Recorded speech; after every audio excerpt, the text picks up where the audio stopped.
আসসালামু আলাইকুম কেমন আছেন? তো ভাই বাস। দ্বিতীয় বিশ্বযুদ্ধের পর আমেরিকা এত বড় পরাজয় আর বরণ করেনি।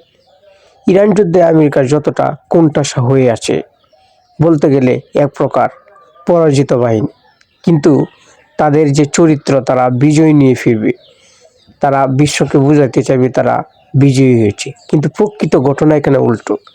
দেখেন, আমেরিকা বহু দেশকে আক্রমণ করছে, পুরো বিশ্ব শাসন করেছে, কিন্তু তারা এখানে ইরানের কাছে এসে হুঁচট খেয়েছে। তারা কখনো কল্পনাই করতে পারেনি ইরানে আক্রমণ করে তারা এই অবস্থায় পড়বে। কারণ আমেরিকা ইরানে আক্রমণ করে ইরানের যতটুকু না ক্ষতি করেছে, নিজের ক্ষতি তার চেয়ে বেশি করেছে। কারণ ইরান এমন আক্রমণ করেছে যাতে আমেরিকার বিভিন্ন সৈন্য মারা গেছে, ইসরায়েলের অনেক সৈন্য মারা গেছে, এবং সেই দেশে বিক্ষোভ শুরু হয়েছে। সৈন্য যে মারা গেছে তাদের ফ্যামিলি, তাদের জনগণ বিক্ষোভ শুরু করেছে ট্রাম্পের বিরুদ্ধে। অথচ ট্রাম্প কল্পনাই করতে পারেনি এমনটা হতে পারে। ট্রাম্প ইসরায়েলের কাছ থেকে বুঝেছিল ইরানে আক্রমণ করে ইরান দখল করে নেবে, কিন্তু ইরান এতটা সহজ নয়। এখন সে হারে হারে টের পাচ্ছে, কারণ ইরান তার অস্ত্রের মজুদ যা প্রকাশ করেছে সেটা কিন্তু পুরোটা প্রকাশ করেনি, তাদের অত্যাধুনিক অস্ত্র ব্যবহারই করেনি।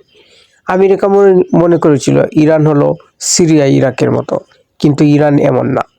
তারা যুদ্ধ করার জাতি হলো ইরান। তারা হাজার বছর, তাদের ইতিহাস ঘাঁটলে দেখা যাবে তারা অনেক যুদ্ধ করেছে, আর তারা প্রচুর জেদি জাতি। তাদের প্রথম সারির নেতৃবৃন্দকে হত্যা করেছে, কিন্তু তাও আমেরিকার তাদের সাফল্য অর্জন করতে পারেনি। কারণ ইরানের সরকার পরিবর্তন করতে গিয়ে ট্রাম্প এখন নিজেই বিপদের সম্মুখীন। ট্রাম্পের বিরুদ্ধে আন্দোলন করছে আমেরিকার জনগণ। ইরানে আক্রমণ করে ট্রাম্প যে সাফল্য অর্জন করতে চেয়েছিল সেটার কিছুই হয়নি।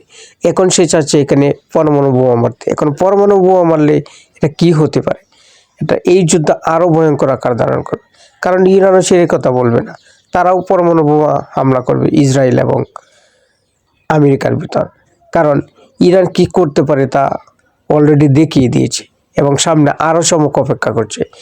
আমেরিকা চাচ্ছে এখন তার সেই যুদ্ধ শেষ করতে, কিন্তু ইরান চাচ্ছে যে যুদ্ধ তারা শেষ করবে না। ইরান বলছে আপনারা শুরু করেছেন, কিন্তু আমরা শেষ করব। এই যুদ্ধ শেষ করার দায়িত্ব আমাদের, আপনাদের না। আর তাতেই ট্রাম্প পড়েছে দুশ্চিন্তায়। তার ইউরোপীয় মিত্ররা তাকে সহায়তা করছে না। তারা বলছে এই যুদ্ধ আমাদের না, এই যুদ্ধ হলো ইসরায়েলের। ইসরায়েলের যুদ্ধ আমরা করব কেন? আর এই যুদ্ধে বিশ্বের অর্থনীতি ভেঙে পড়েছে। বিশেষ করে ট্রাম্পের যে মিত্র দেশগুলা, তারাই কিন্তু ট্রাম্পকে চাপ দিচ্ছে যুদ্ধ শেষ করার জন্য। কারণ তেলের যে সাপ্লাই, হরমুজ প্রণালী ইরান প্রায় বন্ধ করে দিয়েছে। আরও একটা প্রণালী রয়েছে বাব এল মানদেব প্রণালী, সেটাও যদি ইরান বন্ধ করে দেয় তাহলে বিশ্বের অর্থনীতির টালমাটাল অবস্থা হবে, এবং সেটা খুবই খারাপ হবে। সামনে আরও খারাপ দিন অপেক্ষা।